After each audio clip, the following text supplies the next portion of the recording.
আসসালামু আলাইকুম রহমতুল্লাহি ওয়া বারাকাতুহু। আশা করছি যে যেখানে আছো আল্লাহ পাকের অশেষ মেহেরবানিতে ভালো আছো। আমি আজকে তোমাদের সাথে সূরা তাওবার বাংলা অর্থ শেয়ার করব। আয়াত 129 রুকু 16। বাট আমরা নিশ্চয়ই জানি তওবা সূরা পড়ার আগে বিসমিল্লাহ পড়তে হয় না। তাহলে শুরু করি।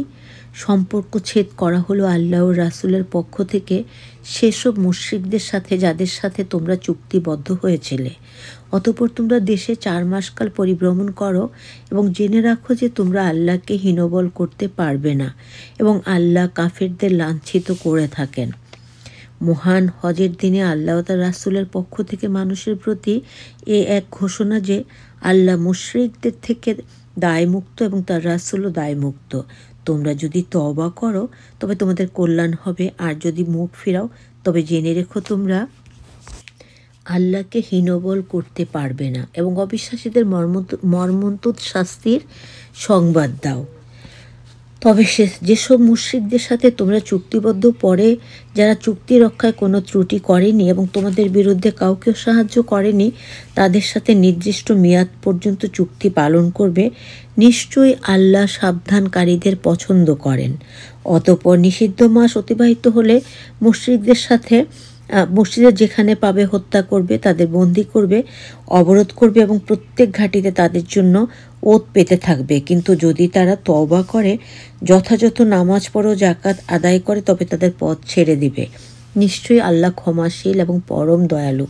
এখানে কি কথা বলা হয়েছে? মানে যারা ইসলামের ক্ষতি করতে চায়, যারা ইসলামের শত্রু, তাদেরকে হত্যা করার কথা বলা হয়েছে। কিন্তু এখানে বলা হয়েছে যারা ক্ষমা চায় এবং সঠিক পথে ফিরে আসে তাদের জন্য ক্ষমা করে দেয়া হয়। আর মুশরিকদের মধ্যে কেউ তোমার কাছে আশ্রয় প্রার্থী হলে তুমি তাকে আশ্রয় দেবে যাতে সে আল্লাহর বাণী শুনতে পায়। দেখো কত চমৎকার কথা। হত্যার কথা ঠিকই বলেছেন, কিন্তু এটাও বলেছেন যদি কোনো মুশরিক আমাদের, যারা আমরা ইসলাম ধর্মে, তাদের কাছে সাহায্য চায়, আমরা যেন তাদের সাহায্য করি। আমাদের কাছে যদি তারা সাহায্য চায়, আমরা যেন তাদেরকে সাহায্য করি যাতে করে তারা আল্লাহর বাণী শুনতে পায়।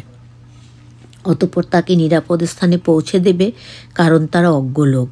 চিন্তা করো, এই যে হত্যার কথাটা শুনে অনেকেই রেগে যায় যেখানে হত্যার কথা বলা হয়েছে, কিন্তু পরবর্তী লাইনটা কিন্তু ব্যাখ্যা করে না।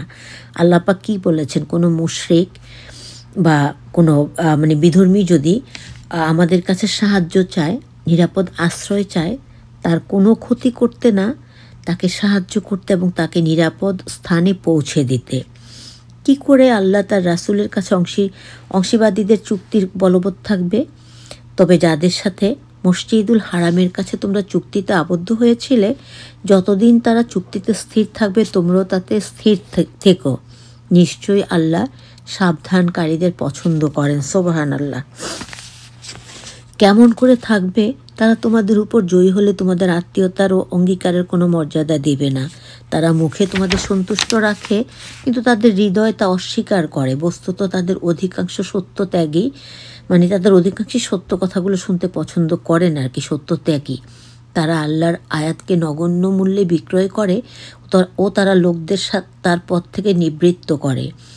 নিশ্চয়ই তারা যা করে থাকে তা অতি জঘন্য।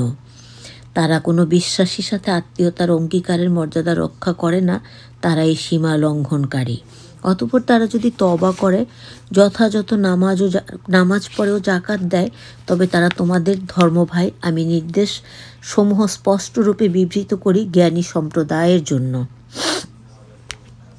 আর তারা যদি তাদের চুক্তির পর প্রতিশ্রুতি ভঙ্গ করেও তোমাদের ধর্ম সম্পর্কে বিদ্রূপ করে, তবে কাফিরদের প্রধানদের সাথে যুদ্ধ করবে, কারণ এদের কোনো শপথ নেই। হয়তো তারা নিরস্ত্র হতে পারে, তবে তোমরা কি সে দলের সাথে যুদ্ধ করবে না? তারা নিজেদের প্রতিশ্রুতি ভঙ্গ করেছে এবং রাসূলের বহিষ্করণের জন্য সংকল্প করেছে। ওরা এই প্রথম তোমাদের বিরুদ্ধাচারণ করেছে। তোমরা কি তাদের ভয় করো? অথচ তোমাদের ভয়ের সঠিকতর যোগ্য হলেন আল্লাহ, যদি তোমরা মুমিন হও। সুবহানাল্লাহ। যুদ্ধ করো ওদের সাথে, তোমাদের হাতে আল্লাহ ওদের শাস্তি দেবেন, ওদের বিরুদ্ধে তোমাদের জয়ী করবেন এবং বিশ্বাসীদের চিত্ত প্রশস্ত করবেন এবং ওদের চিত্তের ক্ষোভ দূর করবেন, অর্থাৎ মনের রাগ আল্লাহ পাক দূর করে দিবেন। আল্লাহ ক্ষমা পরবশ হন, যার প্রতি ইচ্ছা তার প্রতি। আল্লাহ সর্বজ্ঞ প্রজ্ঞাময়। তোমরা কি মনে করো যে আল্লাহ তোমাদের এমনি এমনি ছেড়ে দেবেন, অথচ এখনও আল্লাহ জেনে নেননি তোমাদের মধ্যে কে জিহাদ করেছে, কে আল্লাহ ও তার রাসূলের বিশ্বাসীদের ব্যতীত অন্য কাকে অন্তরঙ্গ বন্ধুরূপে গ্রহণ করেনি। আল্লাহ তোমাদের কৃতকর্ম সম্বন্ধে অবহিত।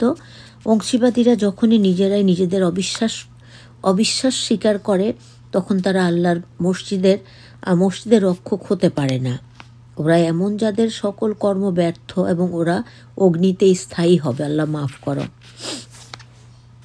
তারাই তো আল্লাহর মসজিদ রক্ষণাবেক্ষণ করবে যারা বিশ্বাস করে আল্লাহকে, পরকাল এবং নামাজ পড়ে, জাকাত আদায় করে এবং অন্য কাকেও ভয় করে না আল্লাহ ব্যতীত।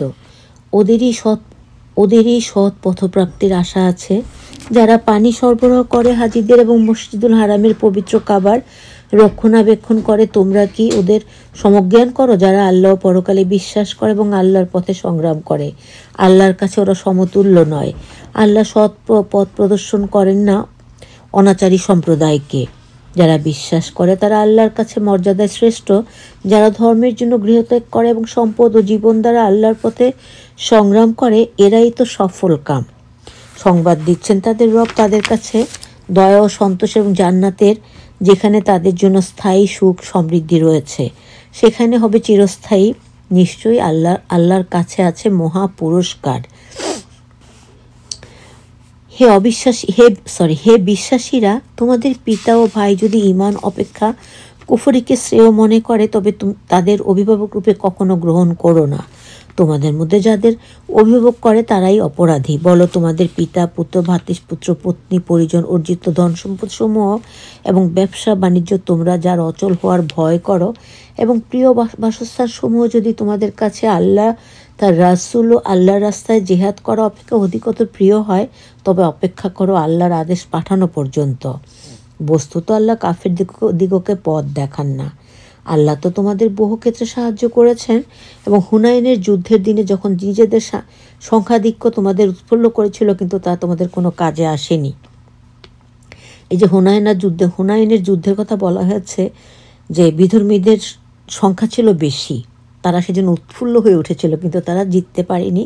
জিততে পেরেছে সত্য এবং ন্যায়, কিন্তু তা তোমাদের কোনো কাজে আসেনি। বিস্তৃত পৃথিবী তোমাদের জন্য সংকুচিত হয়েছিল এবং পরে তোমরা পৃষ্ঠ প্রদর্শন করে পলায়ন করেছিলে। পরে আল্লাহ নিজ থেকে রাসূল ও বিশ্বাসীদের দয়া বর্ষণ করেন, যাতে ওদের চিত্ত প্রশান্ত হয়, এবং এমন এক সৈন্যবাহিনী অবতীর্ণ করেন যা তোমরা দেখোনি, এবং তিনি কাফেরদের শাস্তি দেন। এটি অবিশ্বাসীদের কর্মফল।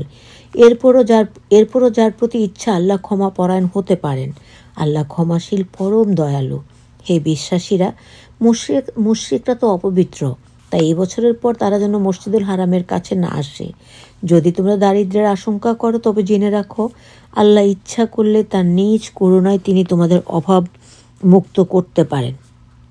নিশ্চয়ই আল্লাহ সর্বজ্ঞ প্রজ্ঞাময়। যাতে যাদের প্রতি কিতাব অবতীর্ণ হয়েছে তাদের মধ্যে যারা আল্লাহকে বিশ্বাস করে না ও পরকালেও নয়, আল্লাহ ও তার রাসূল যা নিষিদ্ধ করেছেন তা নিষিদ্ধ করে না এবং সত্য ধর্ম অনুসরণ করে না, তাদের সাথে যুদ্ধ করবে, যে পর্যন্ত না তারা নত হয়ে আনুগত্যের নিদর্শন স্বরূপ স্বেচ্ছায় জিজিয়া মানে কর দেয়। আর ইহুদিরা বলে ওজাইর আল্লাহর পুত্র এবং খ্রিস্টানরা বলে মসিহ আল্লাহর পুত্র। এ তাদের মুখের কথা। পূর্বে যারা অবিশ্বাস করেছিল ওরা তাদের মতো কথা বলে। আল্লাহ তাদের ধ্বংস করুন। তারা কেমন করে সত্য বিমুখ হয়। তারা আল্লাহ ব্যতীত তাদের পণ্ডিতদেরকে এবং সংসার বিরারীদেরকে তাদের রব রূপে গ্রহণ করেছে। মরিয়ম তো নয়, মসিহকে, এখানে মুসার কথা বলা হচ্ছে, মসিহকেও, কিন্তু ওরা এক উপাস্যের উপাসনা করার জন্য অদিষ্ট হয়েছিল। তিনি ব্যতীত অন্য কোনো উপাস্য নেই। তিনি কে? তিনি হলেন আমাদের আল্লাহ রাব্বুল আলামিন। তিনি ওদের শির থেকে পবিত্র। তারা মুখের ফুৎকার আল্লাহর জ্যোতি নির্বাপিত করতে চায়। এখানে বলা হচ্ছে মুখ দিয়ে মানে ফু দিয়ে তারা আল্লাহর মানে জ্যোতিকে নিভিয়ে দিতে চায়। আল্লাহ তার জ্যোতির পূর্ণ উদ্বোধন ব্যতীত অন্য কিছু চান না, যদিও অপ্রীতিকর মনে করে অবিশ্বাসীরা। তিনি সেই সত্তা যিনি তার রাসূলকে হেদায়েত সত্য দিন মানে ইসলাম ধর্ম দিনসহ প্রেরণ করেছেন অপর সমস্ত দিনের উপর জয়যুক্ত করার জন্য। সুবহানাল্লাহ। যদিও তা অপছন্দ করে মুশরিকরা। হে বিশ্বাসীরা, পণ্ডিত এবং সংসার বিরাগীদের মধ্যে অনেকে লোকের ধন সম্পদ অন্যায়ভাবে ভোগ করে থাকে এবং লোককে আল্লাহর পথ থেকে নিবৃত্ত করে। যার স্বর্ণ রৌপ্য পুঞ্জীভূত করে এবং তা আল্লাহর পথে ব্যয় করে না, ওদের মর্মন্তুদ শাস্তির সংবাদ দাও। যেদিন জাহান্নামের অগ্নিতে তা উত্তপ্ত করা হবে এবং তা দিয়ে তাদের ললাট মানে কপাল, পার্শ্ব পৃষ্ঠদেশ মানে পিঠে চিহ্ন দেওয়া হবে। সেদিন বলা হবে, এটি তোমাদের নিজেদের জন্য পুঞ্জীভূত করেছিলে, সুতরাং যা তোমরা পুঞ্জীভূত করতে তা আস্বাদ গ্রহণ করো। আকাশমণ্ডলীয় পৃথিবীর সৃষ্টির দিন থেকে আল্লাহর বিধানে আল্লাহর কাছে মাস গণনায় মাস 12টি, মানে 12 মাসের কথা, আরবি 12 মাসের কথা বলা হয়েছে। তন্মধ্যে 4টি নিষিদ্ধ মাস। এটি সুপ্রতিষ্ঠিত বিধান। সুতরাং এর মধ্যে তোমরা নিজেদের প্রতি জুলুম করো না এবং তোমরা মুশরিকদের সাথে সমবেতভাবে যুদ্ধ করবে, যেমন তারা তোমাদের সাথে সমবেতভাবে যুদ্ধ করে থাকে। এবং জেনে রেখো যে আল্লাহ সাবধানীদের সাথেই আছেন। নিষিদ্ধকাল অন্য মাসে পিছিয়ে দেয়া কেবল অবিশ্বাসীদের মাত্রা বৃদ্ধি করা, যারা অবিশ্বাস করে তারা ওকে কোনো বছর বৈধ করে এবং কোনো বছর অবৈধ করে, যাতে তারা আল্লাহ যেগুলোকে নিষিদ্ধ করেছেন তা বৈধ করতে পারে। যাদের মন্দ কাজসমূহ তাদের জন্য শোভনীয় করা হয়েছে। আল্লাহ পাক বলেছেন যে যারা এই যে ভুল পথে আছে, আল্লাহ পাক নিজেই তাদের জন্য খারাপ কাজগুলোকে এমনভাবে প্রদর্শন করেছেন যে তারা সেগুলোকে ভালো ভেবেই করছে। আল্লাহ অবিশ্বাসী সম্প্রদায়কে সৎপথ প্রদর্শন করেন না। হে বিশ্বাসীরা তোমাদের কি হলো যে তোমরা আল্লাহর পথে তোমাদের অভিযানে বের হতে বলা হয় তখন তোমরা ঘরমনা হয়ে গড়িমসি করো? তোমরা কি পরিতুষ্ট হয়েছ পরকালের পরিবর্তে পার্থিব জীবনে? পরকালের তুলনায় পার্থিব জীবনের ভোগের উপকরণ তো অতি কিঞ্চিৎকর।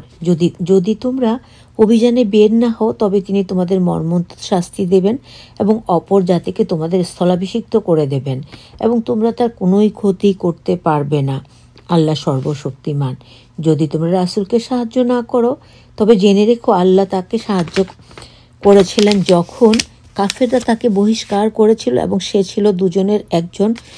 গুহায় সে তার সাথীকে বলেছিল, বিষণ্ণ হয়েও না, আল্লাহ আমাদের সাথে আছেন। সুবহানাল্লাহ। অতঃপর আল্লাহ তার উপর দয়া বর্ষণ করেন যাতে তার চিত্ত মানে মন প্রশান্ত হয়, মানে শান্ত হয়, এবং তোমাদেরকে অদৃশ্য সৈন্যবাহিনী দ্বারা শক্তিশালী করেন। সুবহানাল্লাহ। তিনি কাফেরদের কথা হেয় করেন। আল্লাহর কথাই সর্বোপরি এবং আল্লাহ পরাক্রমশীল প্রজ্ঞাময়। অভিযানে বের হয়ে পড়ো, লঘু মানে ছোট বা গুরু মানে বড় রণসম্ভারে হলেও তোমাদের ধন সম্পদ জীবন দ্বারা সংগ্রাম করো আল্লাহর পথে। এটি তোমাদের জন্য শ্রেয় যদি তোমরা জানতে। আশু লাভের সম্ভাবনা থাকলে এবং যাত্রাপথ নাতিদীর্ঘ হলে ওরা নিশ্চয়ই তোমার অনুসরণ করত, কিন্তু তাদের কাছে যাত্রাপথ সুদীর্ঘ মনে হলো ওরা আল্লাহর নামে শপথ করে বলবে, পারলে আমরা নিশ্চয়ই তোমাদের সাথে বের হতাম। ওরা ধ্বংস করে নিজেদেরই। ওরা যে মিথ্যাচারী এ তো আল্লাহ স্বয়ং জানেন। আল্লাহ তোমাকে ক্ষমা করুন। তোমার কাছে স্পষ্ট না হওয়া পর্যন্ত কারা সত্যবাদী তা এবং কারা মিথ্যাবাদী তা জানা পর্যন্ত তুমি কেন তাদের অব্যাহতি দিলে? যারা আল্লাহকেও পরকালে বিশ্বাস করে তারা নিজ সম্পদ ও জীবন দ্বারা সংগ্রামে অব্যাহত পাবার প্রার্থনা তোমার কাছে করে না। আল্লাহ সাবধানীদের সম্বন্ধে সুপরিজ্ঞাত। তোমার কাছে অব্যাহত প্রার্থনা করে কেবল ওরাই যারা আল্লাহকেও পরকালে বিশ্বাস করে না এবং যাদের চিত্তমানি মন সংশয়যুক্ত, মানে সন্দিহান আর কি। ওরা তো আপন সংশয়ে দ্বিধাগ্রস্ত। ওরা বের হতে চাইলে নিশ্চয়ই ওরা প্রস্তুতির ব্যবস্থা করত, কিন্তু ওদের যাত্রা আল্লাহর মনোপুত ছিল না। সুতরাং তিনি ওদের বিরত রাখেন এবং ওদের বলেন, হয় উপবিষ্টদের সাথে বসে থাকো। ওরা তোমাদের সাথে বের হলে তোমাদের বিভ্রান্তি বাড়াতো এবং তোমাদের মধ্যে ফিতনা সৃষ্টির উদ্দেশ্যে তোমাদের মধ্যে ছুটোছুটি করত। তোমাদের মধ্যে ওদের কথা শুনবার লোক আছে। আল্লাহ জালেমদের সম্বন্ধে সবিশেষ অবহিত। পূর্বে ওরা ফিতনা সৃষ্টি করতে চেয়েছিল এবং ওরা তোমার কর্ম পণ্ড করতে চেয়েছিল যতক্ষণ না ওদের ইচ্ছার বিরুদ্ধে সত্য এলো এবং আল্লাহর আদেশ ব্যক্ত হলো।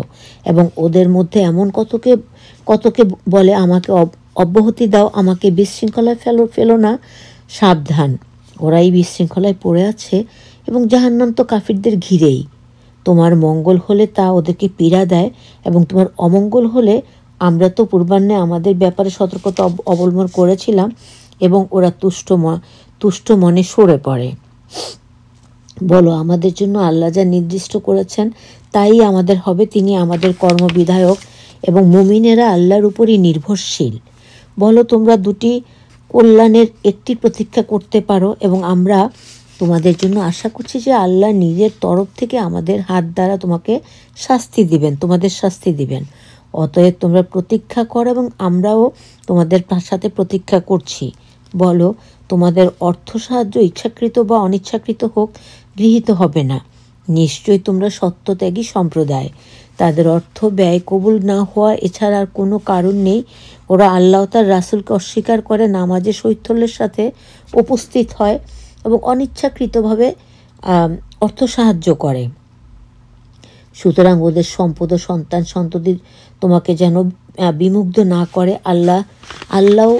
আল্লাহ তো ওর দ্বারাই ওদের পার্থিব জীবনে শাস্তি দিতে চান। ওদের আত্মা দেহত্যাগ করবে অবিশ্বাসী থাকা অবস্থায়। মাফ করো আল্লাহ। ওরা আল্লাহর শপথ করে যে ওরা তোমাদেরই অন্তর্ভুক্ত, কিন্তু এরা তোমাদের অন্তর্ভুক্ত নয়। বস্তুত ওরা এমন এক সম্প্রদায় যারা কাপুরুষ। ওরা কোনো আশ্রয়স্থল, কোনো গিরিগুহা অথবা কোনো প্রবেশস্থলে পেলে ওদের ক্ষিপ্ত গতিতে পলায়ন করবে।